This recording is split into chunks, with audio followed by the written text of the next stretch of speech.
കാർഷിക വൃത്തിയും കലയും ആഘോഷങ്ങളും മനസ്സിലേറ്റിയ ഒരു ഗ്രാമം ആലപ്പുഴ ജില്ലയിലെ നീലംപേരൂർ.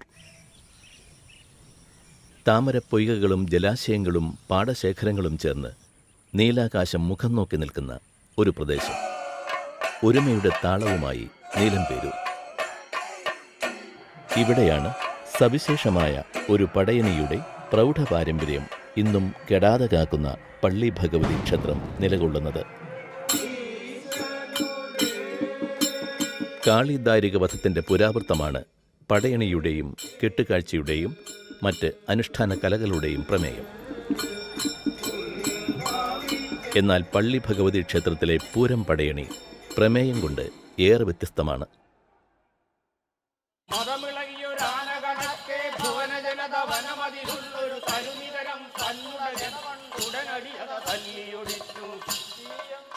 ഇതിൻ്റെ കഥ കാളിദാരിക പുരാവൃത്തവുമായി ബന്ധപ്പെട്ടതല്ല. ഇതിൻ്റെ ഒരു പുരാവൃത്തമെന്ന് പറയുന്നത് കല്യാണ സൗഗന്ധിക പുഷ്പം തേടി ഭീമസേനൻ യാത്രയാകുന്നതും കുബേരൻ്റെ അധീനതയിലുള്ള സൗഗന്ധിക പൊയ്കയിൽ സൗഗന്ധിക പുഷ്പം കണ്ടെത്തുന്ന വേളയിൽ ആ പൊയ്കയിൽ നീന്തി കളിക്കുന്ന അരയന്നങ്ങളെ കണ്ടതുമായിട്ടാണ് കഥ പോകുന്നത്. പക്ഷെങ്കിൽ ഇത് ഒരു അനുഷ്ഠാനമായി മാറുന്നതോടെ ഇത് വളരെ വലിയ പ്രാധാന്യമുള്ള ഒരു കാർഷിക ഉത്സവമായിട്ട് തീരുകയാണ്.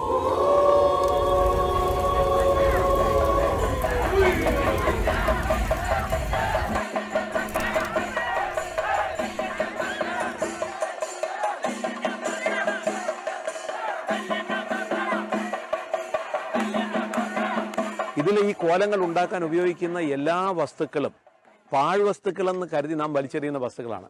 അതോടൊപ്പം വിളവെടുത്തതിന് ശേഷം ആ മരങ്ങളിൽ അവശേഷിക്കുന്ന ആ കാർഷിക വിളവ് നമ്മൾ മനുഷ്യന്റെ ഉപയോഗത്തിനായി എടുത്തതിന് ശേഷം അവശേഷിക്കുന്ന ഉപയോഗശൂന്യമായ വസ്തുക്കളാണ്. കുലച്ച വാഴയുടെ പോളയെ എടുക്കാവുള്ള നിർബന്ധമാണ്. കമുക് കൊണ്ടും ഈറലുകൊണ്ടുമാണ് ഓരോന്നിൻ്റെയും ചട്ടങ്ങൾ ഉണ്ടാക്കുന്നത്. കൂടുകളെന്നാണ് പറയുന്നത്, രൂപക്കൂടുകൾ എന്നാണ് പറയുന്നത്. വാഴക്കച്ചി, പിണ്ടി, താമരല, ചെത്തിപ്പൂവ്, ഇതൊക്കെ കൊണ്ടാണ് ഇത് മുഴുവൻ ഉണ്ടാക്കുന്നത്. പിണ്ടി, നല്ല ഗുണമുള്ള പിണ്ടി ഉള്ള വാഴ ഇനങ്ങൾ, പ്രത്യേകിച്ച് നാടൻ ഇനങ്ങൾ, നമ്മുടെ ഈ കാലാവസ്ഥ വ്യതിയാനം വരുമ്പോഴൊക്കെ ഈ പ്രളയത്തിൽ നശിച്ചു പോകാത്ത, ഇപ്പം നേന്ത്രവാഴ ഇനത്തിൻ്റെയൊക്കെ പ്രത്യേകത എന്ന് പറഞ്ഞു കഴിഞ്ഞാൽ വെള്ളം കെട്ടി നിന്ന് കഴിഞ്ഞാൽ ഒരു 4 ദിവസം വെള്ളം കെട്ടി നിന്ന് കഴിഞ്ഞാൽ വാഴ ചീഞ്ഞു പോകും. അതേസമയം നമ്മളെ നാടൻ വാഴകൾക്ക് ആ ഒരു പ്രശ്നമില്ല.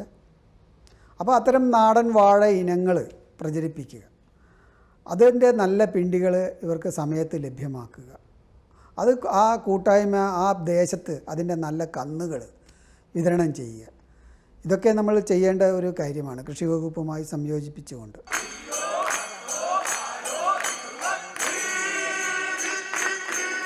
സാധാരണ കേസിൽ രാത്രിയിൽ പുറത്തിറങ്ങുക എന്ന് പറയുന്നത് വളരെ ബുദ്ധിമുട്ടാണ്. പക്ഷെ പൂരത്തിന്റെ സമയത്ത് ഞങ്ങൾക്ക് ഒരുവിധ പ്രശ്നങ്ങളുമില്ല. രാത്രി എപ്പോഴാണെങ്കിലും പോവാം. ഇന്നാണെങ്കിൽ തന്നെയും രാവിലെ വീട്ടിൽ നിന്ന് ഇറങ്ങിയതാണ്, പിന്നെ ഇതുവരെ തിരിച്ചു കയറണ്ട. ഈ കാണുന്ന കോലങ്ങളൊക്കെ ഉണ്ടാക്കുന്നത് വെളിയിൽ നിന്നോ പുറത്തുനിന്നോ ആരും ഇല്ല. ഈ നീലംപേരൂർ നിവാസികൾ മാത്രം അവരുടെ കൈവിരുത് കൊണ്ട് ഉണ്ടാക്കുന്ന കാര്യങ്ങളായിരുന്നു മുഴുവൻ. അന്ന് ഈ വീലില്ലെന്ന് തോന്നുന്നു, പൊക്കിയെടുത്തോണ്ട് വരിക നേരത്തെയൊക്കെ. ഇപ്പോഴാണ് അതിന്റെ ചക്രമൊക്കെ പിടിപ്പിച്ച് ഉരുട്ടിക്കൊണ്ട് വരുന്നത്. അങ്ങനെ ഇതിനകത്ത് എല്ലാ രംഗത്തും എല്ലാവരും വളരെ ആത്മാർത്ഥമായിട്ട് പ്രവർത്തിക്കുന്ന ഒരു ദേശീയ ഉത്സവം പോലെയാണ്. ജാതി മതങ്ങൾക്ക് അതീതമായി ആബാലവൃദ്ധം ജനങ്ങളും ഒരേ മനസ്സോടെ സംഗമിക്കുന്ന അത്യപൂർവമായ കൂട്ടായ്മയാണ് ഇവിടെ. സ്ത്രീകളും കുട്ടികളുമെല്ലാം രാപ്പകലുകളുടെ വ്യത്യാസമില്ലാതെ, ഭയപ്പാടുകളില്ലാതെ സ്വാതന്ത്ര്യത്തിൻ്റെയും സമത്വത്തിൻ്റെയും സന്ദേശങ്ങൾ ലോകത്തോട് വിളിച്ചോതുന്ന നേർക്കാഴ്ചകൾ ഇവിടെ കാണാം. സംഘാടകരില്ലാതെ ഓരോരുത്തരും പങ്കാളികളാകുന്ന സംഘാടനത്തിൻ്റെ വേറിട്ടൊരു ആസൂത്രണ മാതൃകയാണ് ഇവിടെ ഉരുത്തിരിഞ്ഞിരിക്കുന്നത്. എന്നാൽ ഇതിനെല്ലാം മേൽനോട്ടം വഹിച്ചുകൊണ്ട് നിലകൊള്ളുന്ന പടയണി സൂപ്രണ്ടിൻ്റെ സാന്നിധ്യം പരാതികളും പരിഭവങ്ങളുമില്ലാതെ ഒരു ഗ്രാമത്തിൻ്റെ മനസ്സ് ഒന്നാകുന്ന സംഘാടന മികവിൻ്റെ സന്ദേശമാണ് നൽകുന്നത്. യഥാർത്ഥത്തിൽ വളരെയധികം പുതിയ പാഠങ്ങളാണ് നമ്മുടെ വർത്തമാനകാല സമൂഹത്തിന് ഇത്തരത്തിലുള്ള അനുഷ്ഠാനങ്ങൾ നൽകുന്നത്. ഏറ്റവും പ്രധാനം, പ്രത്യേകിച്ച് അധികാര രൂപങ്ങളൊന്നും ഇല്ലാതെ തന്നെ ഇത്രയും വിപുലമായ പ്രവർത്തനങ്ങൾ ഏകോപിപ്പിക്കപ്പെടുന്നു എന്നുള്ളതാണ്. ആ മുഴുവൻ പ്രവർത്തനങ്ങളും ഏകോപിപ്പിക്കുന്നത് ആരുടെയെങ്കിലും പ്രത്യേകമായ നിർദ്ദേശത്തോടെയല്ല, മറിച്ച് അത് സ്വയം മനുഷ്യർ തന്നെ പരിപാലിക്കുകയും ഏകോപിപ്പിക്കുകയാണ് ചെയ്യുന്നത്. ഒരുപക്ഷെ നമ്മുടെ കലാചരിത്രത്തിൽ നിറസങ്കല്പങ്ങൾ, വർണ്ണസങ്കല്പം ആദ്യമായി പ്രത്യക്ഷപ്പെടുന്നത് ഈ കലാരൂപത്തിലായിരിക്കും. ഓരോ നിറത്തിനും വേണ്ട വർണ്ണങ്ങൾ പ്രകൃതിയിലെ വസ്തുക്കൾ ചേർത്ത് വെച്ച് ആ നിറത്തെ ആവിഷ്കരിക്കാനാണ് ഇവിടെ ശ്രമിക്കുന്നത്. വെളുത്ത നിറം ആവശ്യമുള്ളിടത്തെല്ലാം വാഴപ്പോളയും, അതുപോലെ തന്നെ പച്ച നിറം ആവശ്യമുള്ളിടത്തെല്ലാം താമരയിലയുടെ പച്ചയും, ചുവന്ന നിറം ആവശ്യമുള്ളിടത്തെല്ലാം തെച്ചിപ്പൂവുകൾ മാല പോലെ ചേർത്ത് കെട്ടി വെക്കുന്ന ഒരു രീതിയാണ് കാണുന്നത്.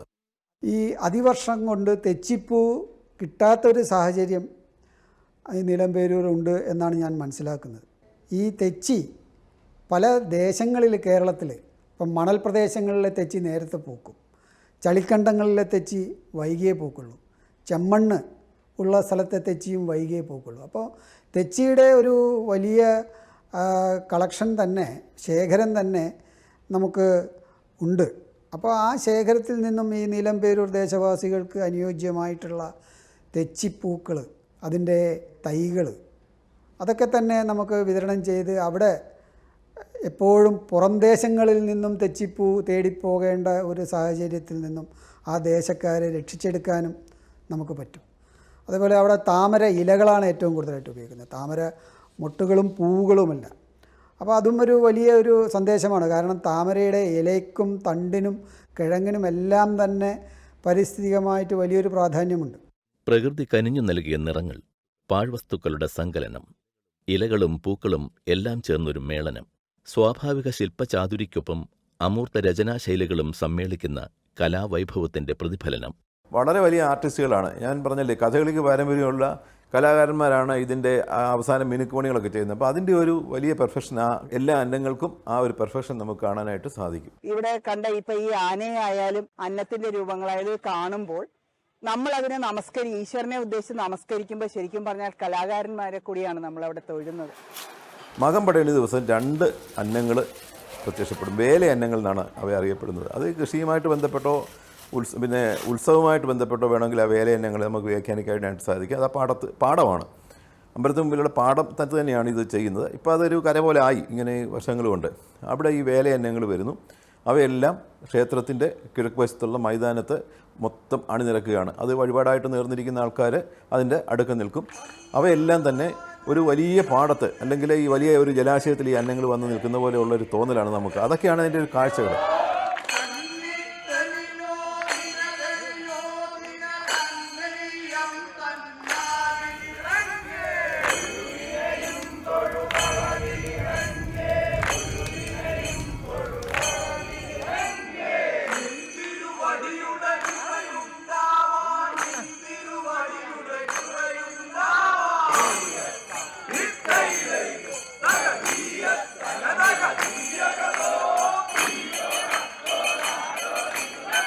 നിയതമായ ചുവടുകളില്ലാതെ തലമുറകൾ കണ്ണികളാകുന്ന കുടംപൂജകളിയും തോത്താക്കളിയും ചരിത്രത്തിന്റെ ഏടുകളിൽ നിന്നും വാർന്നു വീണതാണ്. ഓരോരുത്തരും അവർക്ക് ഇഷ്ടമുള്ള രീതിയിലാണ് ഈ കുടംപൂജകളിൽ പങ്കെടുക്കുന്നത്. അവർക്കറിയാവുന്ന നൃത്തച്ചുവടുകളുമായിട്ട് പങ്കെടുക്കും.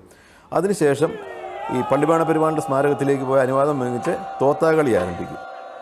തോർത്തുകളിയാണോ എന്ന് പോലും നമുക്ക് സംശയം തോന്നും. ആ ഒരു ശബ്ദം കേട്ടിട്ട് വേറെ ഒരു വാക്ക് പറയാനില്ല. തോർത്ത അന്തരീക്ഷത്തിലേക്ക് എല്ലാവരും ഉയർത്തിക്കൊണ്ട് വട്ടം ചുറ്റിച്ചാടിയുള്ള ഒരു കളിയാണ് തോത്താകളി.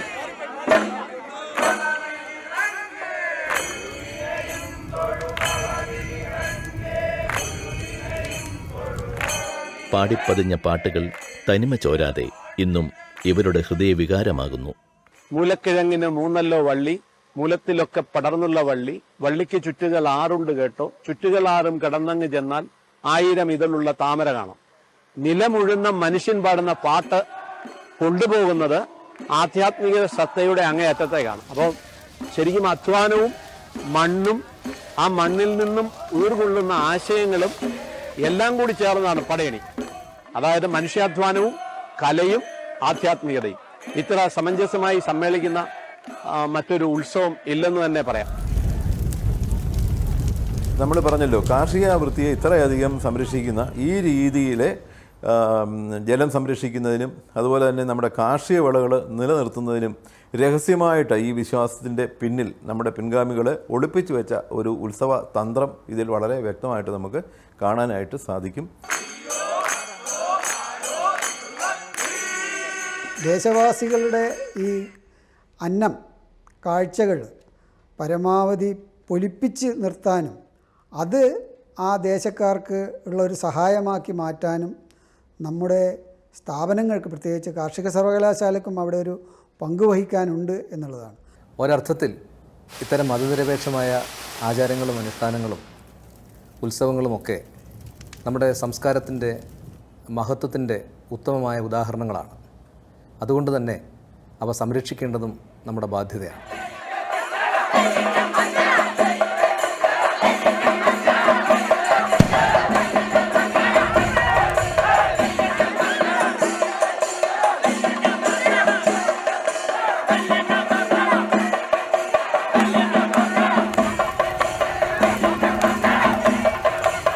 നീലമ്പേരൂർ കർഷക ക്ഷേത്രത്തിൽ നിന്നും പറന്നുയരുന്ന സമൃദ്ധിയുടെ അരയന്നങ്ങൾ വാനോളം ഉയരങ്ങളിലേക്കാണ് നമ്മെ എത്തിക്കുന്നത്. സമഭാവനയുടെയും ഒത്തുചേരലിൻ്റെയും സൗഹൃദങ്ങളുടെയും ഇഴകളാൽ നെയ്തെടുത്ത നീലമ്പേരൂർ പടയണി കാർഷിക സംസ്കാരത്തിൻ്റെ നൈരന്തര്യത്തെയും നമ്മുടെ മനസ്സുകളിൽ ഉരുത്തിരിയേണ്ട ഉന്നതമായ ദർശനങ്ങളെയുമല്ലേ ഓർമ്മപ്പെടുത്തുന്നത്?